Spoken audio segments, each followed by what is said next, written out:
ओम शांति। आज प्यारे बाप दादा के अव्यक्त रूप के चले हुए महावाक्य सुनेंगे, जो कि विशेष रूप से आजकल क्या है, शिव जयंती।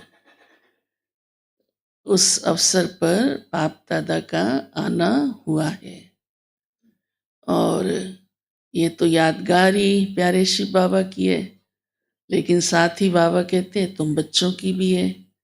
यही संगम युग का सबसे बड़ा वंडर है।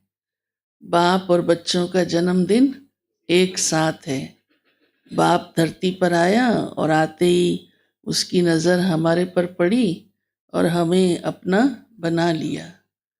तो बाबा ने कहा इस समय की ही यादगारें भक्त लोग भक्ति मार्ग के अंदर कितने धूमधाम और श्रद्धा से मनाते हैं, लेकिन महान अंतर है आप बच्चों में और भक्तों में। क्योंकि आप जो इस समय प्रैक्टिकल करते हो, जीवन को बनाते हो, उन धारणाओं को ही वो लोग बाद में बैठ के उसकी निशानियां पूछते हैं, और वो बच्चे नहीं कहला सकते, भक्त कहलाते हैं। भक्त तो थोड़े में भी राजी हो जाता है, लेकिन बच्चे अधिकार लेते हैं, और हमको बाबा क्या बनाता है, वर्षे का अधिकारी। तो मूल रूप से बाबा ने कहा है कि कौन सी यादगार विशेष रूप से है भक्ति मार्ग के अंदर, जो इस समय हम बच्चे अपने जीवन में धारण करते हैं। और जो पहला पहला पाठ बाबा ने पक्का कराया है कि देह के भान का त्याग, मैंपन का त्याग। अब वो मैंपन देह का भी है, देह के संबंधों का भी है। हाँ, मेरा चाचा, मामा, माँ बाप, देह के पदार्थों का भी है। तो वो कोई भी कॉन्शियस है तो माना देह का मैंपन है, लेकिन उन्होंने ये तो समझा नहीं। तो जो बकरा मैं करता है उसकी बलि चढ़ाना शुरू कर दी। अब उसी को महाप्रसाद भी कह दिया। अगर कोई झाटकू होके बलि हो जाता है एक ही बार में तो वो महाप्रसाद हो जाता है।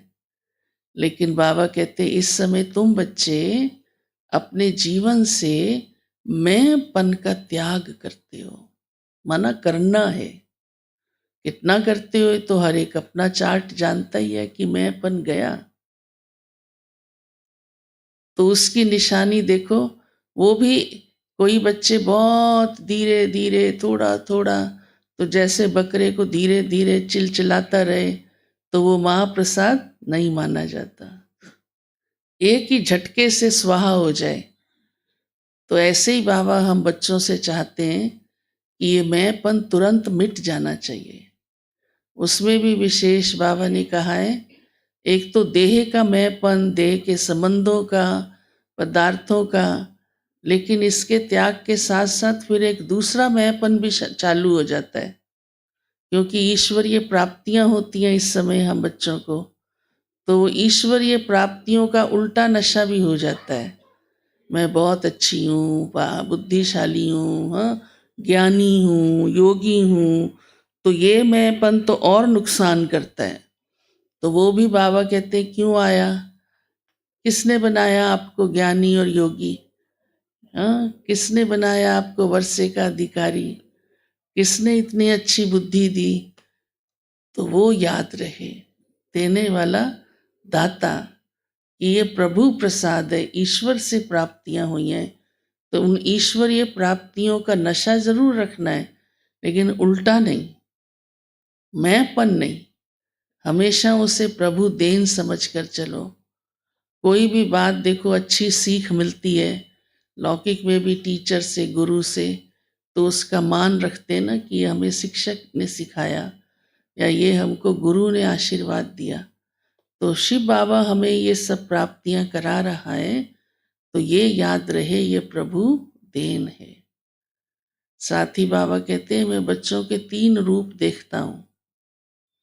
एक वर्तमान का स्वराज्य अधिकारी कितना बने हैं, दूसरा भविष्य का, भविष्य तो राज अधिकारी बनना है। और तीसरा भक्ति मार्ग, हाँ, मध्य काल का जो पूज्य स्वरूप बनना है। फिर 3 बिंदु भी बाबा याद कराते हैं। शिवरात्रि में 3 का महत्व है ना। 3 लकीरें शिव की पिंडी पर हैं, क्योंकि वो 3 कार्य इस दुनिया के करता है, स्थापना और पुरानी दुनिया का विनाश और नई दुनिया की पालना। और भी 3 बहुत सारे महत्व हैं। हाँ, कई फल चढ़ाते हैं जिनके 3 हिस्से होते हैं, केला, खीरा, इलायची। हाँ, तो बाबा 3-3 का महत्व, बाबा ने एक राज सुनाया कि वो तो आप सब बच्चों को मालूम है, याद रखना है। पहला, मैं 3 बिंदी, मैं आत्मा हूँ, और शिव बाबा बिंदी, और ड्रामा बिंदी, ये याद रखो। तो आज प्यारे बाबा ने शिवरात्रि का ये गूढ़ रहस्य, सूक्ष्म रहस्य, जिसकी यादगार भक्त बनाते हैं। अब उनको तो ये मालूम ही नहीं है कि सिर्फ बेर या केला नहीं चढ़ाना है, खुद को अर्पित करना है भगवान के प्रति। उसकी श्रीमत पर चलना ही बलि चढ़ना है। समर्पण होना माना उसकी श्रीमत पर चलना। तो ये राज बाबा कहते तुम बच्चे ही जानते हो, भक्त तो सिर्फ आपकी यादगारें बना रहे हैं। फिर भी बाबा कहते हैं मैं उनकी आशाएं पूरी करता हूँ, हाँ, लेकिन अल्पकाली की होती हैं। इसीलिए बाबा की महिमा है सर शिव के भंडारे भरपूर, काल कंटक दूर। तो बाबा कहते हैं आपका भी भंडारा लगा रहे निरंतर। इसीलिए गीत भी है ना, दानी बनो, हाँ, महादानी बनो, वरदानी बनो। हमारा भी दातापन का भंडारा चलता रहे। दातापन माना ये नहीं वस्तुएं बांटते रहो, नहीं, सबके प्रति शुभ भावनाएं बांटो, दुआएं दो, सहयोग दो। ये भंडारा, जो भी आत्मा सामने आए वो महसूस करे कि ये आत्मा सहयोगी है हमारी। ऐसा भंडारा हमारा चलता रहे।